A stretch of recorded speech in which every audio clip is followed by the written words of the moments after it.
Why have I quit my job? Why have I, bought a van? And why am I going to drive around the country? Well, I'm passionate about the idea that you need to be heard. And I want to stitch these stories together across the states. We're going to find the commonalities, and it's going to be really an amazing experience, and I look forward to you joining me on the jar.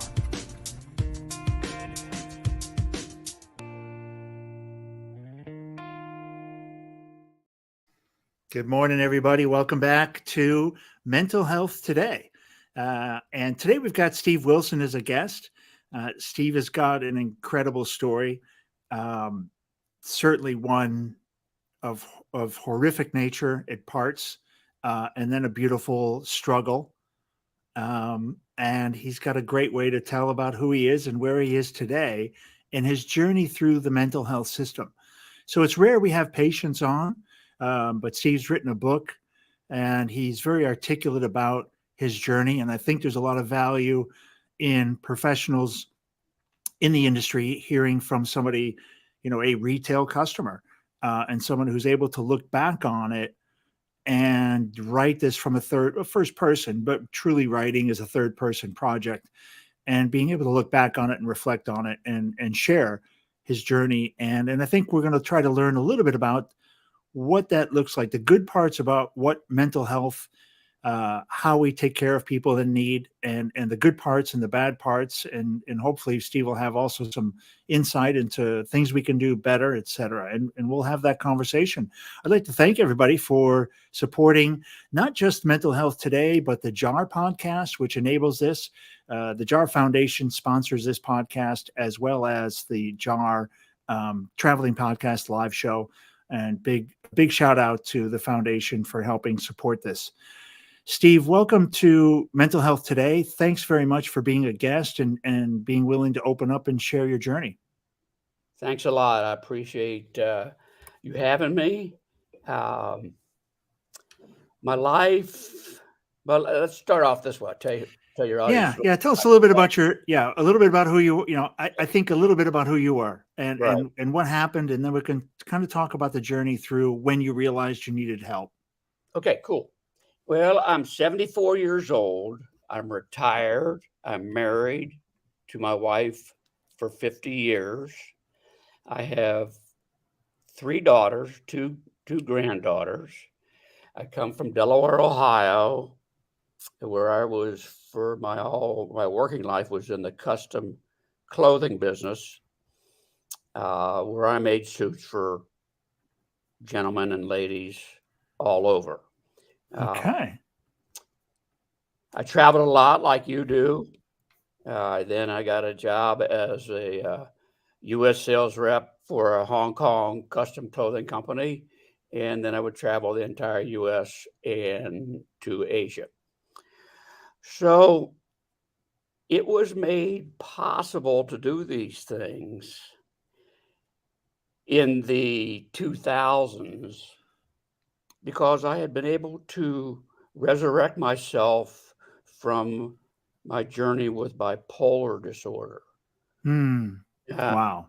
To tell you all how it started and what I went through, when I was, put it this way, I was a fun-loving kid at 9 years old, up to 9 years old. I loved going to the movies, and one day I went to the movie to see a Western. That was back when I would spend a whopping 50 cents. Now, that was 10 or 20 cents to get in, a dime for a Coke, and a dime for popcorn. So it wasn't too expensive back in those days, but I went on a Saturday and we'd watch a double feature, and I went up to get my Coke, and a guy put a dime in the machine for me. A guy I didn't know. And I didn't know what to think. And he says, young man, I need a little help here in the theater. So I said, okay. I thought it was all right. And we first walked down the carpet and stopped at the restroom. And then we went in, and that was a hell of a experience. Worst day of my life. Hmm. After that, I decided I'm not going to tell anybody. It was my fault. Yep. And, Dang. you know, when you're 9 years old, nothing makes sense. You can't figure these things out. You just do whatever you're going to do. Yeah, And you're 9. You're a child. 9 years old.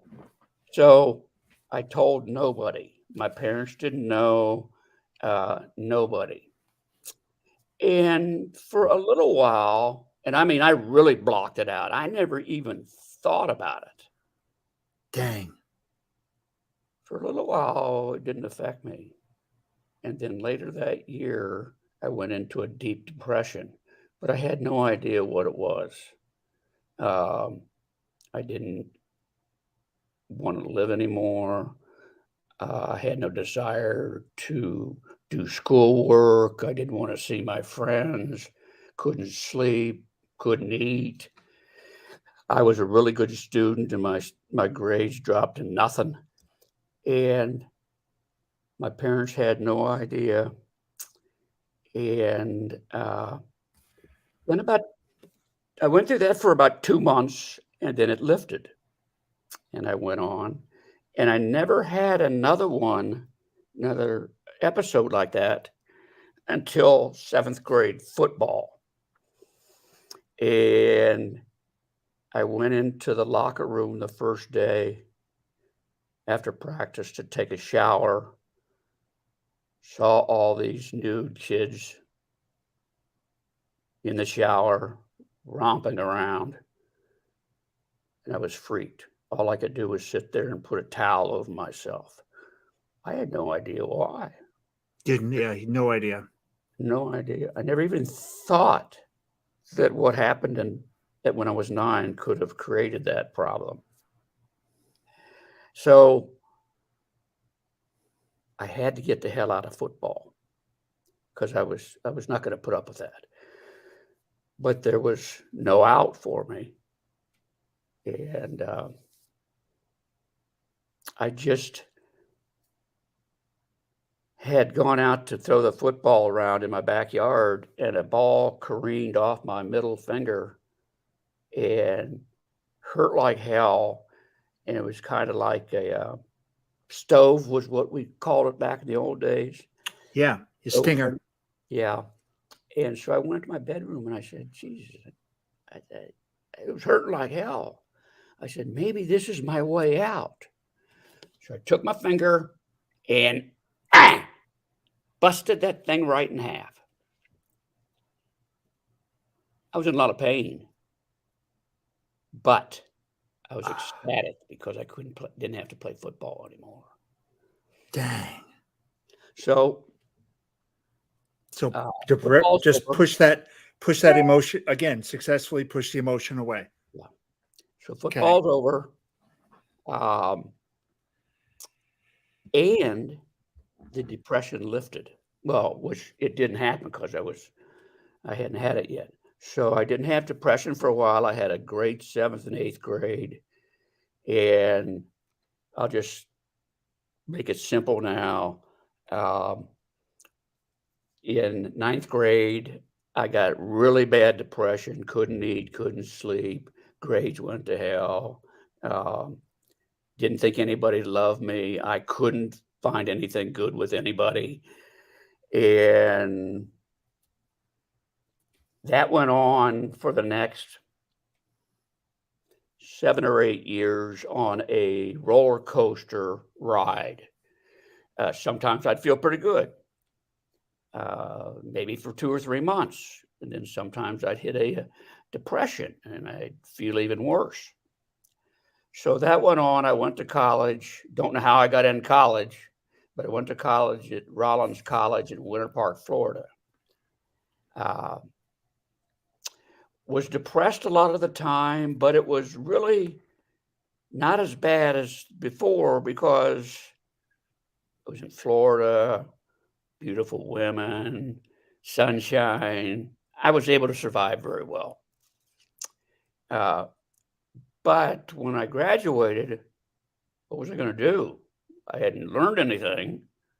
So I went home to Ohio, and I went to work for my dad in the clothing business. And my dad and I didn't get along. And so for some reason, I really disliked him. And what's funny is I can't remember why. Yeah. He did something to me. I have no idea. Yeah. I didn't like him. And I started getting very depressed in 1971, June, and I went swimming. I was always a big swimmer. And for the first time, I jumped in the water and started swimming laps. And all of a sudden, my mind told me, kill yourself, kill yourself. Every single time I would make a stroke, that's what it would Yeah. be. That was on a Saturday or a Whew. Friday. Well, that's a tough self-talk. Yeah, I went home, and I don't know how I got through the day, but I did. And the next day, we had a barbecue at my parents' house, and for some reason, I was cooking the hamburgers, and my father came over and actually shoved me out of the way, and he said, "You don't know how to do this." There was a knife sitting on the barbecue. I picked it up. The next thing I knew, I was in the hospital, where I stayed for 3 weeks. It was a mental hospital in Worthington, Ohio, about 15 minutes away. Whoa. That's when I was at my worst. And you had tried to kill your dad or hurt your father. Well, thinking about it Don't now, know. I say yes. I don't know what my intention was at the time. And you have to read my book to find out if I did. Well, So, so how about the treatment? So you're in the hospital. What is that like? And when did you start to kind of go down the journey of treatment and being diagnosed? well, my mother, when I was out of college and home at about that time, had noticed that I was not doing well. And because she had been in psychiatric help before, she got me a psychiatrist at the hospital. Great. And so I started going to him. And when I went to him a little bit before that incident with my dad. And then so I was really used to him. He was doing very well. He was helping me, but I had crashed to the bottom of the sea. And when I was taken into the hospital, another psych doctor admitted me, and he came up to me as he was talking to me about what I'd been going through and what I was going to do next. And he said, "Steve, I don't want you to worry. You're very depressed, but it will be over in about 4 weeks." 50 years later, I think he made a mistake. He didn't really realize what a tough nut you were to crack. Well, I think it would have been the same for anybody else too, the way I felt. But anyway, the name of the hospital is Harding Hospital. It's no longer here or in Worthington. Its basis was medication, therapy, and hard work. They believed that with the three and the hard work, you could change your thinking. So I had to do things like build a walkway in the woods. This was a beautiful place. It's not like what people go to today. It was surrounded by 40 acres. It had a basketball court. It had a tennis court. It was really a pretty cool place. I've been with patients to a lot of the places they have now, and they're some of the worst places I've ever seen. I went to Columbus State Hospital, and I've never seen anything like how they treated them. Now, remember, this is back in the 70s, so I hope those kind of places are better now. But just 3 years ago, I went to one out here, and it's terrible. So anyway, so they believed in physical exercise. We would get up and do calisthenics and run, and then we'd go and do our chores, and then we'd have group therapy, and we'd have therapy and all those things. Now, as far as medication goes, there wasn't a whole lot back then. And they put me on one called Mellaril. I don't even know if you're familiar with it. This was No. way back, 71, 72. And it helped. The suicidal ideations I had kind of went away, and I don't believe I ever had them again. So something worked. Mm-hmm.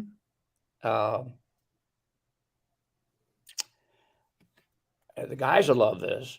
When we would eat,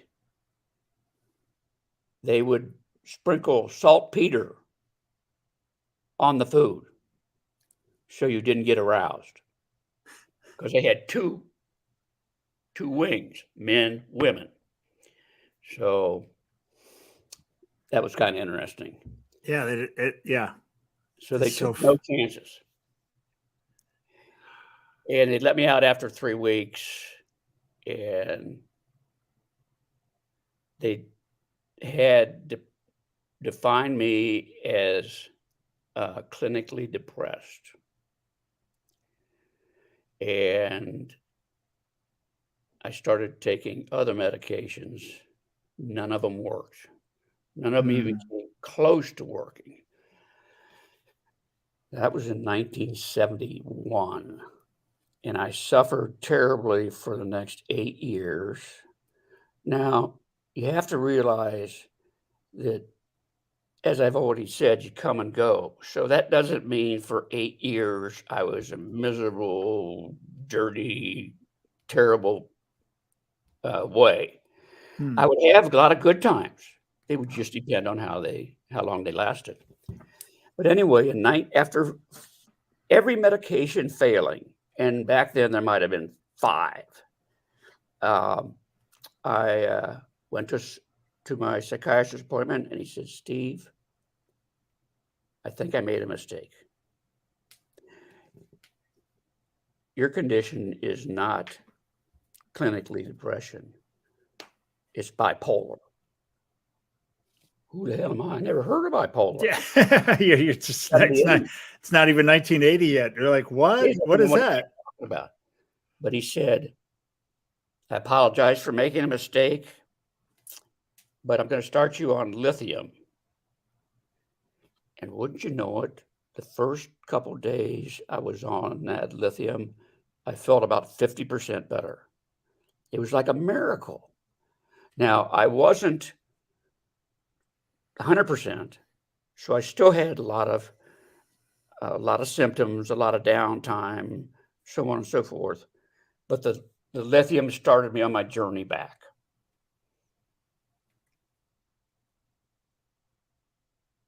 Amazing. What about now? What's your prognosis now? Where are you at now from a medical? For a second, and I'll get to that, because I want to tell you one thing. Yeah, come on. Yeah, back up. It's okay. I facilitate 2 mental health support groups out here in Phoenix every week. Oh, fantastic.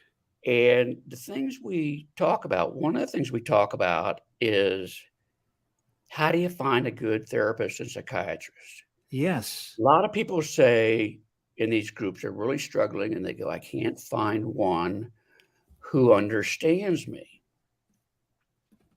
So just keep that thought in mind. Okay. go back to about 1985, and I got up the courage to tell my psychiatrist about my sexual assault. I mean, I was going to lay it all out, and I was scared to death. So we get into his office and sit down, and I go, I want you to know that I was sexually assaulted when I was 9 years old. And he goes, really? Well, how do you feel now? I said, pretty good, but did you hear what I said? He said, yeah, but that's not important. So, Okay. okay is right. I thought it was pretty important. I've been keeping it a secret for 30 years. And I think it's fooked me up pretty good. So anyway, that's what people in my groups talk about. They can't get a psychiatrist to really understand. And now this isn't all the time. Of But course, this yeah, not everybody, but just it's a frustration, and I'm matching up. I'm sure is not easy. Not easy. And when you start going through giving them the new medications, it's a crapshoot because nobody knows which medication is going to work and who it's going to work for. So you spend 2 or 3 months on a medication, nothing happens, you get worse. Well, you got to start over again with a new medication. Or what many people do is go, well, I'm never going to take medication again because it doesn't work. Well, that makes their life worse. So we talk about that a lot, and there are many people who just won't take medication. So, and today, there's many, many drugs that can help you. And people just give up. They go, oh, this isn't going to work for me. And I don't know what psychiatrists and therapists do. I know what he did in my sessions, but it wasn't the same back then. He didn't have anything to work with. But I don't understand why so many people fall through the cracks. And I mean, I've got in a good therapy session, a group therapy session, you can see about 10 to 12 people. That makes it an ideal session. Okay. Well, I'm getting, at one time I had 23, and recently I'm at 19. And almost all of them are talking about they just can't find any help. They're getting worse and worse and worse. And then a lot of them talk about, I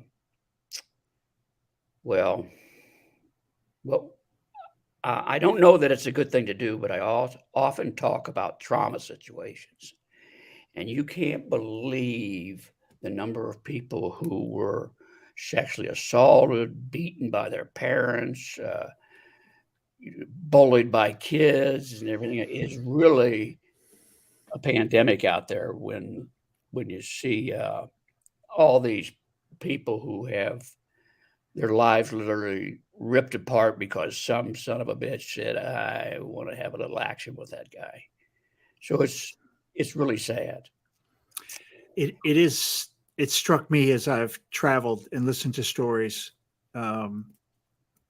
It's a real crisis. It is a crisis. I wasn't even aware of it, but I've been surprised by everybody having really everybody I talked to has had some challenge at the very least. And a lot of them, like you said, the trauma that you stand in line next to somebody, you're driving next to somebody, everybody around you has had a rough time. And we've got to have some grace and compassion for people. I think it's amazing what you're doing with the therapy. That's one of the things that through the book I wrote, two things I really wanted to do was to get the word out that there's help. And when you read the book, I go through a lot of different things, a lot of therapies. Okay. And The other thing is one of the worst things about mental illness is that people who don't think they're mentally ill, because 20% of the world is mentally ill, and that's the same for the United States. So that's a lot of people. But the ones who think they're normal, they'll say something about it. Oh, you're feeling bad? Well, go take a walk, because it's not that bad. You can beat it. Go for a run. Well, those things don't work. Choose happy. Yeah, I hear that one too. That's my favorite. That's the new one. Choose happy. Is it a choice? I mean, can we just crush that fantasy? It is not a choice. This damn thing just grabs you by the throat and throws you down and keeps you down. And doesn't sound like a choice. No, it's not a choice. No one would want to go through this. If you are, quote, a normal person, and you had a good buddy, and you were for him and everything else, and you ask him what it feels like to be that depressed and that far down, no matter what he would tell you, you have no idea what he's going through. The human brain doesn't allow anybody they can't comprehend what it's like to want to kill yourself. They just can't figure it out. They go, oh, well, he won't do it. He's just kidding. So it's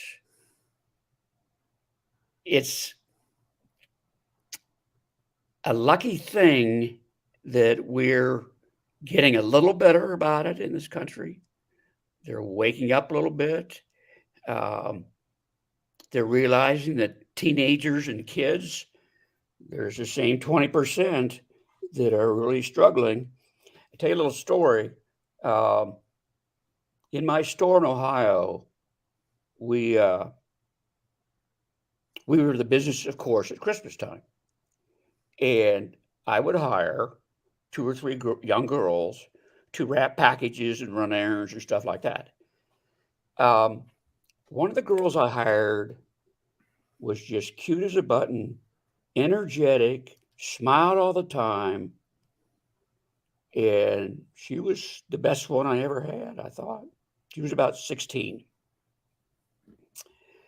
One Saturday morning, I went to the store to get an early start on work, and her buddy, who also worked in the store, came in just sobbing and crying and screaming. I said, Jesus, what's wrong? She said, Angie killed herself last night. She took a gun to bed and shot herself in the head. Holy cow. Now, that was my first, except for myself, that was my first run around with in person. A normal person. Normal person. You never would have guessed it. I don't know what happened. I don't know why she did it. I know none of the particulars. What did you, I mean, that could have been you. You've had those thoughts, right? I mean, at this point, like that must have hit home hard. Like if she could do it. I never thought of it that way. I was mourning her because she was such a lovely person. So I never thought of it. Well, that's good, because then that means it was off the table for you by then. Yeah. It really was off the table. When I would do, I started after that, I said, I got to do something about this. So I started talking to mostly high school health and psychology classes. Okay. And it was pretty well received. And one thing we would do was anybody who wanted to talk to me at the end of my talk would come up and tell me what their problem is. And, you know, I would try to point them in the right direction. Mm-hmm.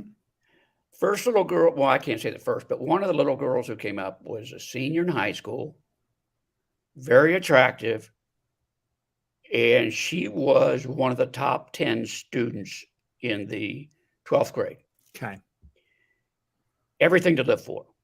She comes up to me and she says, I can't go through this anymore. I said, well, what's wrong? She says, my parents and everybody put so much pressure on me. They want me to get the top grades. They want me to get into schools like Harvard. I'm a good athlete. They want me to get an athletic scholarship, all this. And she was just beside herself. Dang. Her own parents were beating her down. So I suggested she start therapy, but what more could I do? One of the next girls came up. She was cute too, a lot on the ball. She says, I have no friends. Nobody likes me. My parents hate me. I want to run away. She says, I want to kill myself. Jesus. And so I never saw him. Of course, I never saw him again. But that's just the tip of the iceberg. Exactly. Steve, we're at the close part. Okay. It's a short, impactful 30 minutes. That's a powerful story for someone to unpack. And I think it's great because they can get into the book and really get into hear your story, your whole story. How about a closing message? And I think maybe, the message would be really for anybody in the industry that listens and hears the story, and or people advocating for themselves. So maybe it's a double-edged sword. I'd ask you to kind of talk to, both on both sides, since you've seen go both. ahead. Okay. Well, what I think and what I bring out in my book is that you can't give up. I know that most people who are struggling with bipolar and depression, and I'll take just a second telling you the difference between the two bipolars. Bipolar 1 is depression and mania. That's where you just go off the rails. You spend all your money, you buy cars, and when you get better, you look back and you've left wreckage all over the place. You may have ruined your family life. Your wife may have divorced you, and that's terrible things. Bipolar 2, which I am, is a tremendous lows of self-loathing, and nothing is good. I want to die and all that. So that's what we're dealing with on the bipolar spectrum. Because of the way the system is made up, I'll just talk a little bit about what I have found with the mental health system. It is a total guessing game to help somebody. There are no rights and no wrongs. There's no medication that says I'll all work for everybody who's this kind of depression. I'll work for anybody who's this kind of mania. It's a crapshoot. And you have to I think one mistake that the therapists make is that they don't tell their patients the recovery process. Maybe they're scared because they know how rough it can be. But I find that these people go into the recovery process, they figure they better take the medication, and when it doesn't work the first time, they get upset. And when they get sick on the next one, they get upset. And the next pill makes them gain 50 pounds. But many times the medication will make you feel better mentally, but the side effects can be really catastrophic. And they don't advocate for themselves and say, hey, doc, I'm not going to put up with gaining 50 pounds. They just quit going to the doctor, or they get in the doctor's office and they won't say anything. They're scared to upset the therapist. And kind of like what that psychiatrist did to me when he said my sexual assault was no big deal. It's their fault, the psychiatrist and therapist's fault, that they don't learn more about their patients. Maybe they got 100 patients a day, I don't know what. But they're not doing what I think they're doing well, but they could do a whole hell of a lot better. And then you get into the system. We have our mental health system here in Arizona. It's called Access. Okay. And that's for people who are SMI, which means something mentally ill. I can't think of it right now. I should know it. Get them on SMI, they get money, and they can go to clinics and get all their medication and so on. But it takes 3 months to get in to see a doctor. They can't prescribe many of the medications. So these people are left hanging. Dang. And they just go on their lives, not getting much help. And it's a real crisis. So getting back to what I think is the most important thing is to try to get out to the world that you just can't give up. I'm an example of, and it took me 30 years. I actually got the last pill that put me over the top, that made my cocktail work, in 2000. 30 years bad. But I've had 23 good years. And I was able to raise a family. I have a great wife. I have great friends. But until they started reading my book, none of my friends had any idea what I was going through. Jesus. They must have been shocked when they started finding out who Steve was. You're right. They had no idea. But if I had given up, and if I hadn't latched on to lithium, I'd be dead long ago. Dang. So that's it. Just It's a crazy, amazing story. Have you found a purpose out of this whole thing? Have you found what have you supposed to learn from this? What's your purpose now? Well, I'll tell you, through my working life, I failed at everything. Even when I had my own business, I made a lot of mistakes. I quit jobs. I only got fired once, but I'd quit jobs after 6 months. I could never find my so-called calling. I never did. I went on my own as a custom clothing salesperson in 1995, and that's when I had the most fun, until I quit in 2019. But all those earlier years, I was just screwed up. I just couldn't do anything right. Well, now now it's present day, 4 years ago. I've retired, and I had a lot of stuff I had to overcome. One, of course, was the sexual assault, and there were a couple other things. And I went to a trauma therapist here in Scottsdale, and she had me lay out my life from the earliest memory to the present. And as we're doing this, I chronologically put everything in order. And there was so much stuff there that I'd gone through in my life that my therapist says, Jesus, you ought to write a book about this.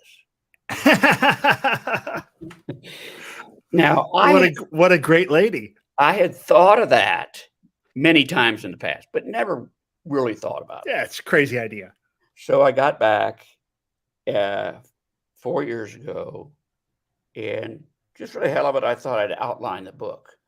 And when I did, everything came into my mind. I knew exactly what I was going to write. I knew in what order I was going to write. I knew everything. So I started writing the book. And the first process, of course, was laying it out and getting it in the proper order. The book just zoomed. It still took a year to write, but that's not working on it 24 hours a day. That's a couple hours here, because I was retired, and I didn't want to do it all at one time. So I got done with the book, sent it out, couldn't get it published the traditional way. Half the time, 3/4 of the time, they don't even answer you. Oh, yeah. So I had to go back to the old self-publishing deal, which I didn't want to do. And so I did it anyway. And that process has taken 1.5 to 2 years. So you got 3.5 years in starting to write the book and then getting it published. The greatest thing I've learned from doing this is that I am really wanting to get the word out. A lot of people are hurting. I love it. We'll see if that works. Well, you're on the path. Yeah, I'm on the path, but it's a long one. Well, The average number of books sold by an author in the United States is 200. Now, you're not going anywhere only selling 200 books. So we'll see what happens. well, if you sell 200, you might touch one person and help one person out. That's true. That's true. And if you can keep one person from having your journey,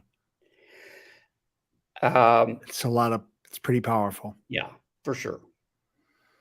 Steve, it's an amazing story, and actually makes me want to actually pick up the book as well. It makes me want to get on Barnes and Noble and Barnes and Noble and Amazon. And Amazon. That's great. I think it's an amazing story you've got. I love the fact that you're 75. You said 74. You found your purpose.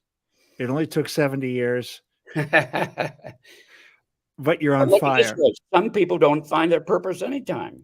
They die in the deathbed thinking they wishing they did other things. And you're not going to be that guy. Your only wish would be you wrote another couple books.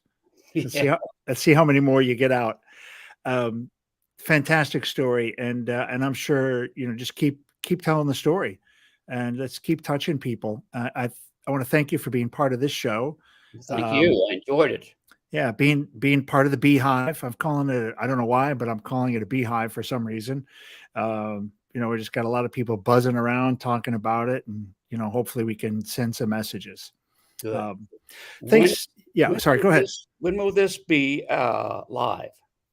Well, we're actually live right now. I knew that. Oh, you are really live right now. We're live, Facebook, LinkedIn, and YouTube. When we hang up, you can find us on LinkedIn, YouTube, and Facebook. Okay. You just search by Mental Health Today, maybe your name, my name, and you'll find the episode with this screenshot. And then we'll also be fairly quickly, it'll take about a week. We'll have your episode up on iTunes and Apple, Spotify, etc. Oh, good. So you'll have the video version here as a record, and then you'll also have, you'll be able to enjoy the audio version. Great. Well, it's been a pleasure. I thank you. And if you know of any other blogs that could stand to put up with me, let me know. Absolutely. Absolutely.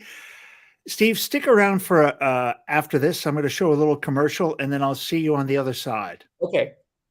Thanks again, everybody. Really appreciate your all the good support and all the great comments we get on this show. And see you tomorrow. Actually, I got a really hot week this week, so we're on all the time. See you soon.